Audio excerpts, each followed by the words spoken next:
खुश आमदीद, एक बार फिर आपकी खिदमत में हाजिर हैं और हज़रत फ़ातिमा ज़हरा रज़ी अल्लाह तआला अन्हा का तस्करा भी हो रहा है। और चलते हैं उस सेगमेंट की जानिब जिसमें उनके मनाक़िब भी हम सुनेंगे इंशाअल्लाह ताला सना खां से। और सेगमेंट का नाम है वरफ़अना लका ज़िक्रक।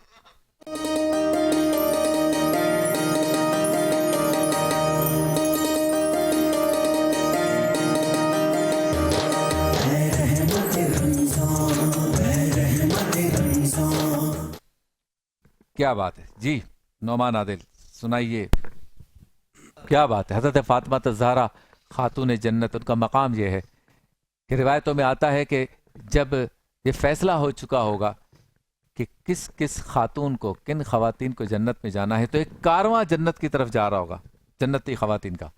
उस कारवां की सदारत और क़यादत हज़रत फ़ातिमा ज़हरा कर रही होंगी। और ये भी रिवायतों में आता है कि उनके लिए हया और पैकर का ये मकाम हमें बताया गया है। वो खुद तो हया के पैकर थी ही, हमें ये बताया गया है कि क़यामत के दिन जब पुल सरात से लोग गुजर रहे होंगे और जब हज़रत फ़ातिमा ज़हरा को गुजरना होगा तो निदा आएगी कि तमाम मर्द अपनी निगाहों को नीची कर लें, निगाहें नीची कर लें, क्योंकि रसूलुल्लाह की बेटी शहज़ादी कौनैन पुल सरात से गुजरना चाहती हैं। ये मकाम है, लिहाजा जब उनका नाम, जैसे कि हमारे उलमाए कराम ने फरमाया कि सैयदा ही कहा करें, सैयदा कायनात ही कहा करें। हज़रत फ़ातिमा ज़हरा को लफ्ज़ फ़ातिमा से पुकारना ये भी नाजायज़ तो नहीं है, लेकिन अदब के मकाम के कभी कभी खिलाफ लगता है। मोहब्बत का मकाम यह है कि सैयदा पाक कह दे, तो नज़रें झुकाकर जो है उनके लिए गुफ्तगू भी की जाए। हम भी ये चंद हकीर जुमले, जैसे कि मुफ्ती शाहिद साहब ने फरमाया, मुफ्ती ग़ुलाम दस्तगीर साहब ने, ये जो हम हकीर जुमले अदा कर रहे हैं हम अपनी बका के लिए कर रहे हैं, अपनी सलामती के लिए कर रहे हैं, अपने लिए कह रहे हैं, ये हमारा अपना फ़ायदा है, उनको इसकी ज़रूरत नहीं है। ये जुमले उनकी बारगाह में कबूल मंजूर हो जाए तो हमारी बेटियों का भला हो जाए, हमारी बीवियों का भला हो जाए, हमारी बीवियों का, हमारी माँओं का भला हो जाए। इसीलिए लोग दुआ करते हैं कि अल्लाह मेरी माँ इस दुनिया में नहीं है, अगर मेरी बेगम नहीं है, मेरी बहन नहीं है, मेरी बेटी नहीं है, तो उन्हें ऐसा रख कि वो फ़ातिमा ज़हरा की कनीज़ बन के रहें। सुभान अल्लाह। तो ये भी सादत की बात है। तो हमारी जो बहनें बेटियां ये ट्रांसमिशन देख रही हैं, वो आज हज़रत फ़ातिमा ज़हरा के वसीले से दुआ करें। और ये दुआ हम सब करते हैं कि अल्लाह तमाम मुसलमान बेटियों को, बहनों को, माओं को, ख़वातीन को फ़ातिमा ज़हरा की सीरत का अमली नमूना बना दें। सिर्फ उनके नाम की कसम खाना, उनके लिए नजर न्याज करना ही काफ़ी नहीं है, उनकी तरह हया का पैकर भी बनना चाहिए। मुफ्ती साहब क्या कहेंगे हया के मामले? जी शफीक भाई, माशाल्लाह आपने बड़ी प्यारी तमहीद बानी, बहुत नगीने आप माशाल्लाह लुटा रहे थे सैयदा के हवाले से। वाकई सैयदा खातून जन्नत सलामुल्लाह अलैहा की ज़िंदगी जो शर्म व हया की पैकर थी। अल्लाह अल्लाह। आपके नामी गिरामी जो आपके अलकाबात थे, उन अलकाबात को देखते हैं तो आपकी शख्सियत का पता चलता है। अल्लाह अल्लाह। कि वो सैयदा के रिवायत है, पूरी मौजूद है, बुखारी और मुस्लिम की मुत्तफ़क़ुन अलैह रिवायत है कि जब हुजूर नबी रहमत अलैहिस्सलातु वस्सलाम ने अपनी जानी की खबर दी, सैयदा को दी, और जब मैं मुख्तसर करके बता रहा हूँ, जब दरवाजे पर दस्तक हुई तो सैयदा दरवाजे पर जाती है और कहती है कौन है?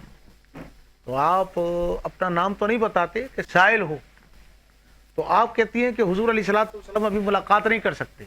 अच्छा। एक बार, दो बार, जब तीसरी बार तो सरकार फरमाते हैं फातिमा ये कहीं आता है तो इजाजत नहीं लेता।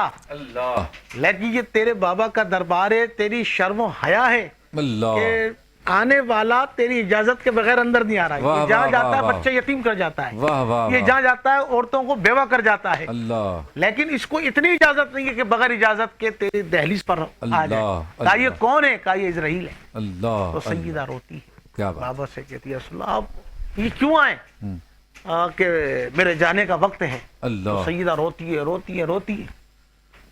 सरकार ने कान में बशारत दी, कहा कि मैं तुझे बशारत दे दूं कि मेरे इन्नी अव्वलो लुहूकन भी।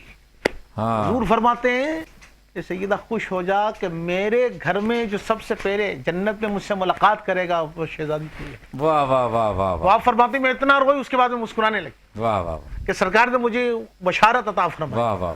तो सैयदा की पर्दा, और उसका जब इंसान इतना पर्दा करते हैं, अल्लाह की मखलूक, नूरी मखलूक इतना पर्दा करती है, तो हमारी शर्म हया का क्या है? کیا کہیں گے تسبیح فاطمہ پہ بتائیں. سبحان اللہ سبحان تسبیح فاطمہ. سبحان اللہ. دیکھیں تسبیح فاطمہ تو احادیث صحیحہ کے اندر موجود ہے کہ سرکار دو عالم علیہ، اس مختصر واقعہ میں عرض کر دوں. سرکار دو عالم علیہ السلام کی بارگاہ میں ایک مرتبہ کچھ غلام آئے اور سیدہ زہرا پاک کی حالت یہ تھی کہ شہزادی کونین اور خاتون جنت ہونے کے باوجود گھر کے کام کاج خود کیا کرتی تھی، اور جس کی وجہ سے ہاتھوں میں چھالے پڑ جاتے، جسم اقدس پہ نشان آ جاتے.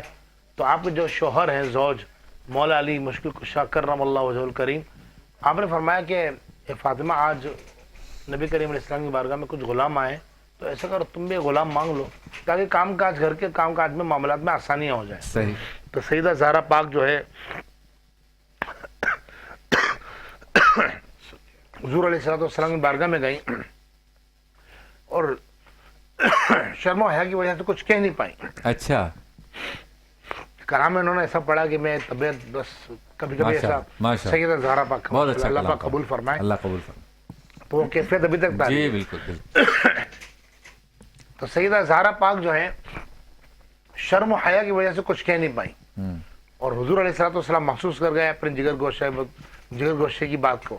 آقا دو جہاں پہ گھر پہ تشریف لایا، فرمایا اے فاطمہ میں ایسی چیز تمہیں بتاؤں کہ جو تمہیں کفایت کرے اور تمہاری تھکن اتر جائے، خادم کی جگہ کفایت کرے.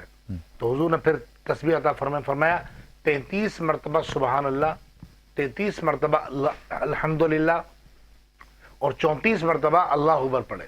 صوفیہ فرماتے ہیں کہ جب بندہ، اور آج جتنے ناظرین دیکھ رہے ہیں سن رہے ہیں ان سب سے میں کہوں گا کہ اگر کبھی آپ کو لگے نا کہ آپ بہت تھکن ہو گئی رات کو اور بس پیناڈول لینی پڑے گی اور آپ کو کچھ کھانا پڑے گا، کوئی دوائی لینی پڑے گی اور جسم میں درد نہیں جائے گا اور نیند پوری نہیں ہوگی، تو آپ صرف تسبیح پڑھ کے سو جائیں، صبح اٹھیں گے چاہے آپ 4 گھنٹے کی نیند لے کر اٹھیں انشاءاللہ فریش ہو چکی ہوں. کیا بات ہے. تو چلتے ہیں جی حضرت، واپس آتے ہیں.